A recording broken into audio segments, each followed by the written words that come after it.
it's also a pleasure for me to present some new data on extracellular vesicle-based therapeutics from human mesenchymal stromal cells. I really am thankful that many of you are here, although it's early and although it's already the 5th day of ISEV. So how did it all start? We got the kind of donation in the year 2010 and had the mandate or the question, can you establish a manufacturing unit and also the associated research for cell-based therapeutics?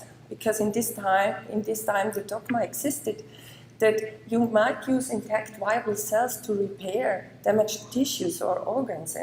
But the stem cell hype itself was already very much declining because nobody anymore believed in a transdifferentiation, especially of stromal cells, which might then integrate into an organ to restore function. And there were further severe concerns on tumorigenicity or other adverse events from living cell transplants. So nevertheless, we entered in this road and established an infrastructure. And the most important is that the establishment of know-how was the central point. Like, how do you manufacture cells if you wish to have them as therapeutics?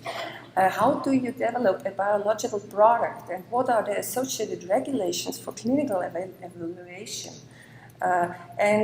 What we had also, it was a kind of flexibility. We were allowed to think on novel cell therapeutics beyond MSCs and also not completely fixed into which indication, because research doesn't work like this. So first you need a product and then you think how to apply it. But it was clear that it should be kind of tissue injury, and the final goal goes towards regeneration.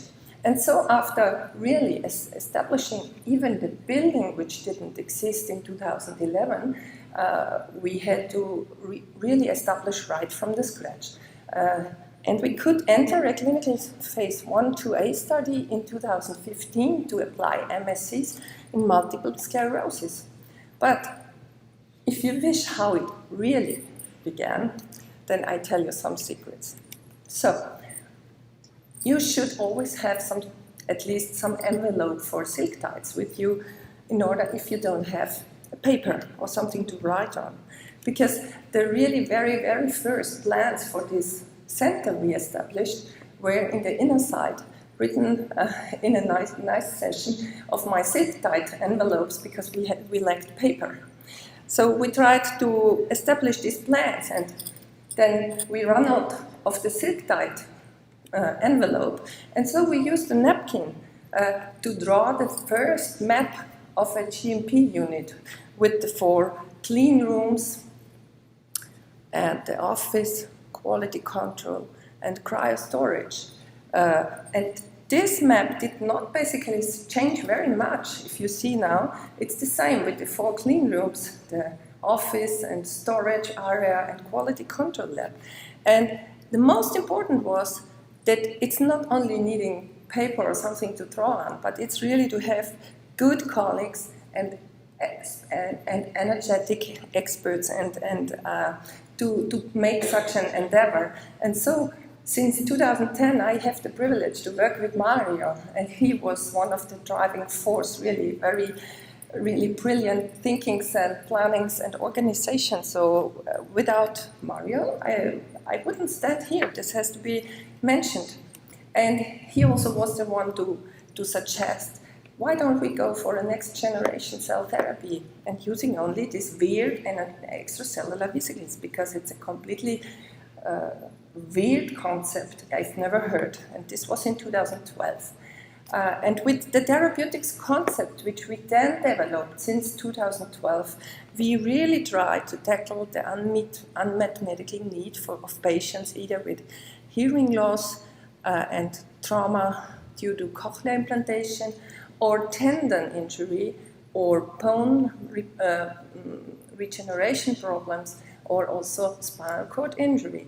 And with those concepts, as you can see, the hearing loss is the one which is most mature, and we are standing on the at the edge of planning and entering a clinical phase 1 study. Some other concepts are more immature and have stuck somehow in the discovery phase.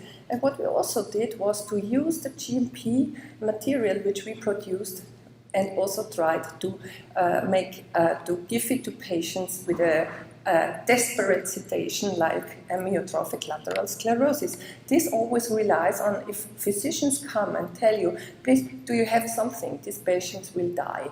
Then we have discussed the concepts and we treated 3 patients. But to be honest, this was a very frustrating experience and there was not any discovery or concept in this line. So we skipped this. You will also hear from another case today where it might turn out that it is not that frustrating, but really helping in neuropathic pain. But what do you need really before you go into clinical evaluation? You have to answer the questions of pharmacodynamic studies, targeting or focusing on the question, what are the effects of your therapeutic, and in our case the EVs, on target molecular structures or organ? And you need to search for proof of concept that should show you in vivo or in vitro, really also not only in small but also large animal models, what is the effect on the respective target. The pharmacokinetic studies, where you wish to know how does your substance, the EVs, move through the body and what does the body do with the EVs. This is a difficult question and it has to be determined whether the traditional concept of pharmacokinetic studies can be applied to EVs. But the minimum you have to show is the biodistribution and the question, can you track the EVs? Do you find them after injection? And where do they go after local or systemic application or even after oral application? And here we provide some mice and guinea pig models to show what we have, what we wish to show. Like, do we find, if we inject it in the inner ear, do we find EVs also in the brain, and such questions? And then toxicity measurements. So does your substance exert toxic effects in vivo? You have to show it before the first safety study. And you cannot argue, okay, we have EVs from mesenchymal stromal cells, therefore the EVs themselves will not be harmful because we have thousands of patients already treated with the cells. This won't be accepted by regulators. And the investigations have to be done under good laboratory practice, which is very analogous to good manufacturing practice. And those studies are mostly done and provided by GLP-certified labs. And the overarching question on all these investigations often is, what is the mechanism of action? Can we already predict potency with some potency metrics where we focus on the mechanisms which we propose that are responsible for a therapeutic activity? And the first concept, as I showed you already in the chart, is related to the protective effects of EVs in the inner ear. So we take really allogeneic EVs. This means we take it from umbilical cord, produce master cell banks of stromal cells from umbilical cord, and then in the downstream processing way produce extracellular vesicles. And these should help patients with hearing loss, and if they receive a cochlear implantation, this is an electrode, which should substitute the natural hearing with electronic hearing. But together with a single dose of EV injection in this surgery, we really hope that we can produce anti-inflammatory and anti-fibrotic effects, which then also turn into neuroprotective and hair cell protective therapeutic activity. I won't go into detail, but it is clear that also the manufacturing and the quality characterization of the vesicular secretome fraction has to be done, and we are of course sure that we don't only prepare EVs, but it's the majority is particles, but also soluble factors in the vesicular secretome fraction, which are enriched from conditioned medium. But what is the medical case. Here you have the organ of Corti. Here you have outer hair cells and one inner hair cells. And this tiny organ of Corti is sitting here in the cochlea of every human being 2 times.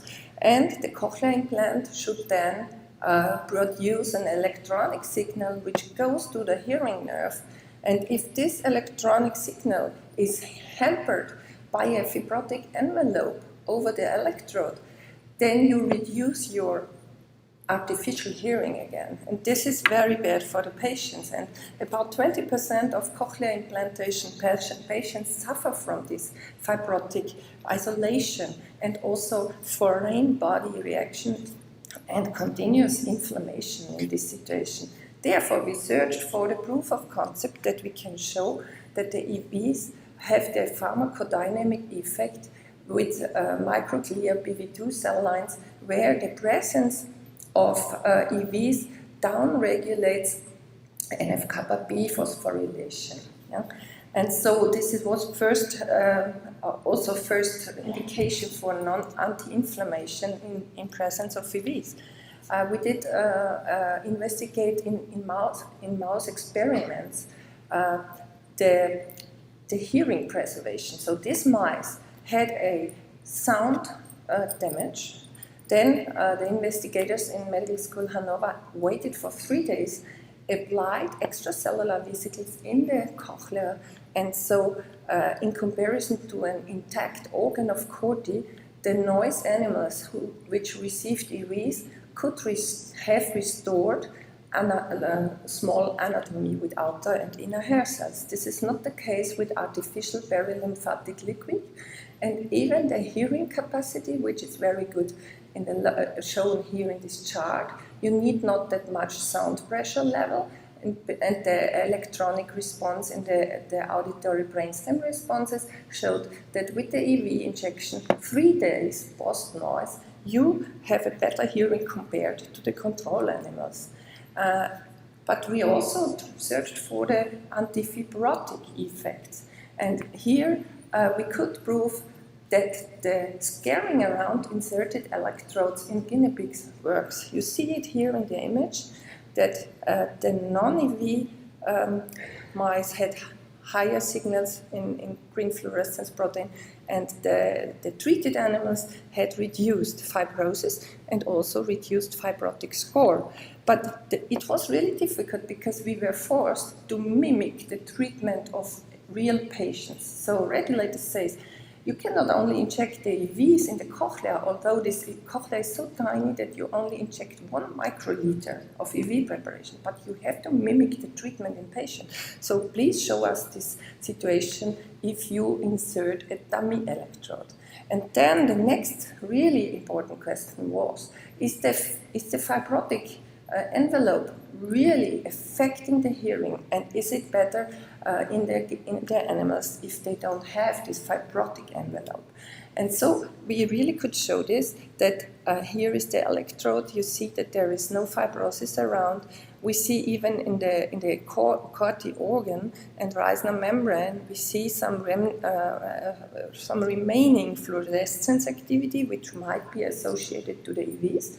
And what we really see also is that the auditory brainstem response telling about the hearing capacity is better in the treated as compared in the non-treated control animals again. But then we went into the molecular structures and also at a subcellular level.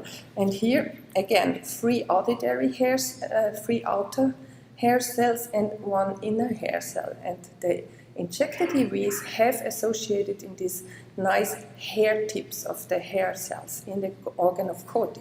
The same is we see enrichment of fluorescence which might be associated to the EVs in the spiral ganglion neuronal cells, which then connect to the hearing nerve.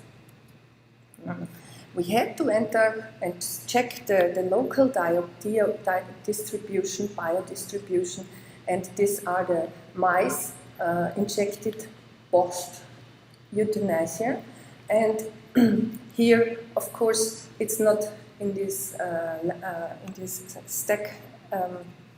In these set stacks, you do not every time achieve the real level where you have a high resolution of the images. But when we then went into guinea pig experiments, you see this wonderful and beautiful, nice structure of the whole cochlea, where in the stria vascularis part, the EVs, at least the red fluorescence, has accumulated really within the cells. Yeah? So we could have enough data now to convince regulators that we know where the EVs go to after intracochlear injection. And in a higher resolution in the organ of Corti also, the EVs and associated dye is visible. This is really brand new data, and we tried also to have a time course, and we are stuck at the moment at the 1 hour time point of the pharmacokinetic evaluation, and in an ongoing project we have to investigate also the 1 day data, which is still missing. Coming to toxicity, we did a pilot toxicity study and could see that in 6 mice we did not reduce hearing capacity after injection of the EV preparations. And these EV preparations always are really the same, so we have never ever changed the product so far. And the good laboratory practice toxicity is at the moment ongoing. So we have 50 animals which are investigated at this certified CRO with a working progress study, but the short-term evaluation already showed us that there are no obvious adverse effects after injection and no behavioral changes of the female and male animals. In parallel, or a bit in advance, we were already able to treat or to study 1 patient who agreed to get worldwide the first intracochlear injection of the EVs prepared in Salzburg. And this was already done in November 2018, and this patient received in the left ear the surgical implantation of the Cochlear. This is 28 millimeters, so it's small and tiny, and a parallel EV injection through the same catheter. Yeah? The patient had the same treatment with the Cochlear electrode, but no EV injection 4 years in advance. And here in this single patient, we saw a very nice short-term safety with no problems, but also a sustained speech understanding since 5 years now. So all of these studies allow us to plan an escort trial where we investigate speech perception after cochlear implantations together with EVs after a period of 6 months. And we will investigate about 10 to 11 patients and have the main primary endpoint as a safety in a single center open label study. So this was our first case, which is the most advanced one. But we also have studied other disease conditions such as the tendon, shoulder tendon rupture. And this affects many people, and they have rotator cuff tears with large to massive injury. And more than 50% of such patients after surgical repair have to face a re-rupture. Therefore, and because of the affected elderly population, it is also a very high socio-economic burden for our society, and the only existing intervention is surgical treatment, but this very often doesn't work. And we cooperate with VetMed University in Vienna and with the Tendon and Bone Research Institute in Salzburg, where we had very nice interaction. So we, Andreas Travega and his team, together with Florian Jenner in the VetMed University, they made a sheep, large animal tendon defect model and applied, and this was a kind of very standardized, defect, yeah, which is studied. And the sheep shoulder is the most similar shoulder in comparison to human beings. And the endpoint was studied 6 weeks after application of a collagen sponge together with UC-MSC-EVS, and animals then were sacrificed and investigated. And the pharmacodynamic effect here was that you could already see in the microscopic scoring and preparation with the fingers that there was reduced fibrosis. And this really was very clear. One animal was lost, but we see that the EV-injected animals had less readiness and less pro-inflammatory activity in the treated region. And this could really be confirmed with MRI scoring, where the blinded person who evaluated it could see reduced residual inflammation in the region 6 weeks post-injury. And you see it here also. Here you see the control animal with a higher signal as compared to the EV treated, which seems to be quite similar to the healthy control. At the microscopic level, the control itself, with the non-treated defect, you see that only half of the area shows insertion of tendon into the bony region. This is not the case in the healthy shoulder and insertion region. Again, with the EVs applied with the sponge, you have a almost completely similar situation, and this is also then confirmed with the scoring of the insertion length. But in addition, you see here a osteophyte, which is rather small in comparison to the control part, and this is what makes extreme pain if you have a tendon rupture and if you wish to take your arm and move your shoulder. So these osteophytes make much pain and are a sign of bad regeneration. And the osteophyte area was much smaller in the presence of EV or after EV injection. Not that mature is the next therapeutic concept, where also the same group, Andreas Travega and Tendon Bone Regeneration team, investigated whether EVs can enhance repair in an osteoporosis rat model. The rats were exposed to ovarectomy, and so they developed an osteoporosis, and 6 weeks post-surgery, the alginate together with EVs, so it was an alginate scaffold, and again EVs were applied. This treated bones were much more recovering and had a higher callus formation post-surgery. But these are very preliminary results.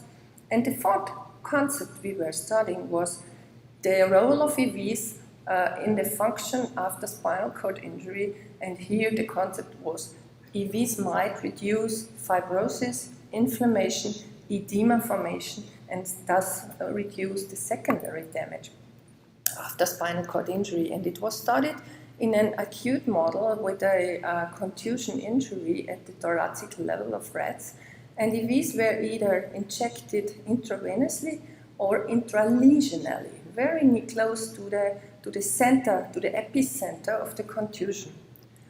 In this case, animals after 2 weeks started with more voluntary locomotion, an effect that was sustained over 8 weeks.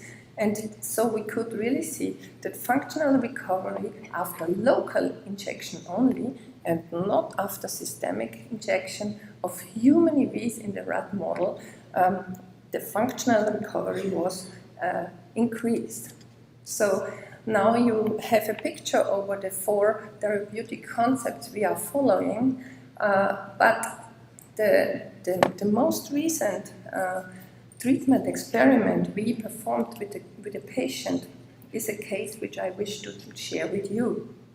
It was in the middle of 2022 that we met in a science meeting with surgeons from the face surgery, and we were told about a young lady who had a tooth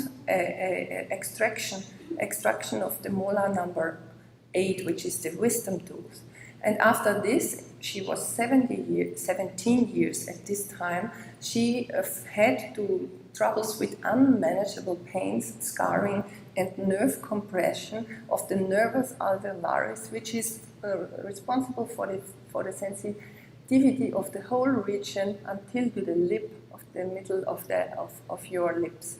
And so she had to get 6 surgical interventions where the surgeons tried to remove all fibrotic tissue over the long nerve, alveolaris. They resected neurinomas, and in the end, after the fourth surgery, they had to transplant a new nerve from her upper leg into this region, a sensory nerve, nervus saphenous, because the alveolaris was kind of destroyed already. The patient suffered from a massively reduced quality of life. She lost more than 50 kilos because she cannot eat due to the huge pain, and she cannot make sports or having some social interaction because the pain are really huge. Then she received morphines up to 8 milligram Hydal per day. This is an elephant doses. This could bring half of us to fall if we take part of those doses. And those morphines should centrally downregulate the pains, but she only had the experience of side effects and no effect of the morphines. So it was a sign that it is a peripheral problem. It was no relief, and she received other medication and even antidepressant medication. And the only thing which worked was local anesthesia, either a short-term lidocaine or bucaine injection when she had important dates or at hers. So when she wanted to have a nice dinner, she got such an injection which you normally only get at the dentist's. Because of everything then is downregulated, you do not feel nothing. So consider eating and you have nothing, you don't taste, but at least the pain were disappeared for 6 hours. So the surgeons then said the surgical decompression only is helping for 2 weeks, 3 weeks, then the pain come again. So this is not a causative therapy, so we won't go for a further surgical treatment. But then in the discussion, we came up with the idea to perform a very last surgical neurolysis, and you see it here. The nerve itself is removed from the cave of the lower jaw. So normally the nerve is within the bone, and so they removed it outside, and we applied a 2 milliliter volume of MSC-derived particles, and we hope that we can prevent this inflammation, which then goes further and makes scarring. And this could be a causative treatment. And the nice thing for us and for the patient was that over more than 8 weeks, she felt a clear improvement with reduced medication coming from 8 milligram of morphines and many NSAIDs to 2 doses of ibuprofen a day with a strong pain reduction that lasted over more weeks. Then some parts of the pain came back, and they had a coincidental observation that antibiotic application reduced her pain. So we said, this is not something centrally, this is something local, and it's not even systemic. So why do antibiotics reduce pain? So we had no idea, and we still not have idea. But we went for a second injection with the same amount of particles into the trigger points where we had the most pain. Again, the patient felt that it's more and more like feeling activated, but not a pain. It was like like paresthesia. And then she had to face a bacterial infection, a laryngitis, again the pain comes back. So we think there is some problem which we don't understand so far, but we will plan together with the physicians the next steps. And in the higher level, what can be the promise of EV therapeutic candidates? So in Salzburg, we really try to focus on this. While I am here more the person who links the worlds, we are co-working, of course, with the GMP unit and focusing on human EVs, and together with Nicole Meisner-Kogel, focusing on food-derived EVs. She is exploring the small new world of food-derived EVs and has established interesting and very good technology already, and focuses also on upscaling issues, while we are focusing on the human EVs in biomedicine, as I showed you. And if we are not celebrating something or receiving science awards due to these activities we are doing, people really are very much are an excellent, nice team with nice persons who really work with their heart.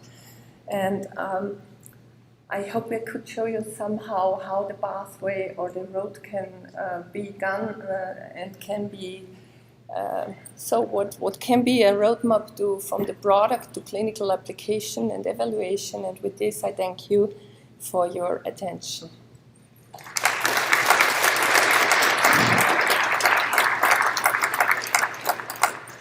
Thank you for this very inspiring talk.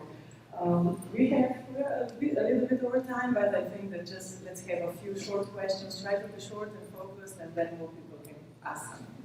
Very short question. You have a beautiful talk, by the way. One simple question. So when you do the EV transplantation from interspecies, actually how you validate the EV immunogenicity?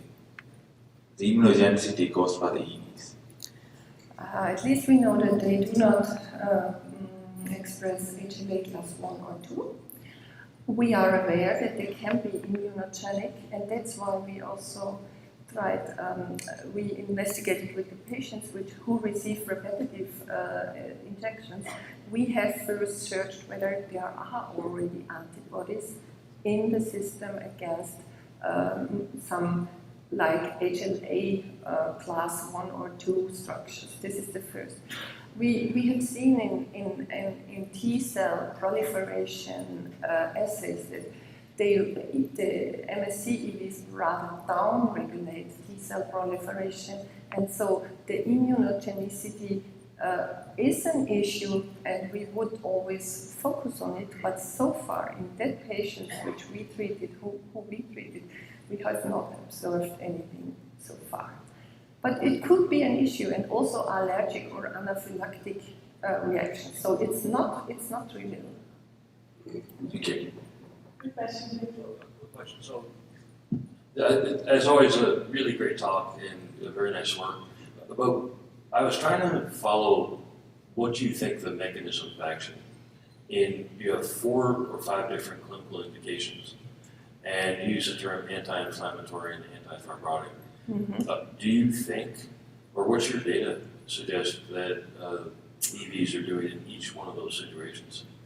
So I think here it's also, as I'm MD and with molecular structure, so I'm a bit always feeling like a beginner, but as we discussed with Sai-Kiang and also with Mario already, and you I think you were also in some of these discussions, what we at least know is that the MSC-EVs, they have a huge, they are really highly expressing ectonucleotidases, and this is CD73. And the cleavage from AMP to adenosine, where adenosine is downregulating the immune homeostasis, or is kind of has an anti-inflammatory or an immune downregulating activity. This could be, in fact, the active biological principle which could be responsible for the therapeutic effect. Because the interesting thing was, like in the inner ear of the mice, after 3 days, cells were prevented from dying. So there is something which, with the energy level of the surrounding tissue, which might help to survive the cells. Last question, very short question, very short answer. Steve Stice, University of Georgia. Great data. I noticed that the data you present is one dose or not an escalating dose. I gotta believe that the regulatory agencies want to know the max tolerated dose, the minimum effective dose. Of course. But we started now with one dose which we really thought that might be reasonable, and we did, as you can see here, at least go for a 10-fold therapeutic dose already, and so this will be an issue of investigation, but we cannot do everything at the same time, and here the maximum tolerated dose. So we are so restricted with the local anatomical space that we even cannot go into a dose which would blast the inner ear for this example, for instance. So, but for systemic application, I fully agree. There will be all this pharmacologic investigation with the maximum tolerated dose, and all this will be important, yes. Thank you so much, and she'll be here until the end, so stay until the end today, and you'll be able to also discuss with Eva if you have any other questions. So thank you, Eva, it was brilliant. Thank you.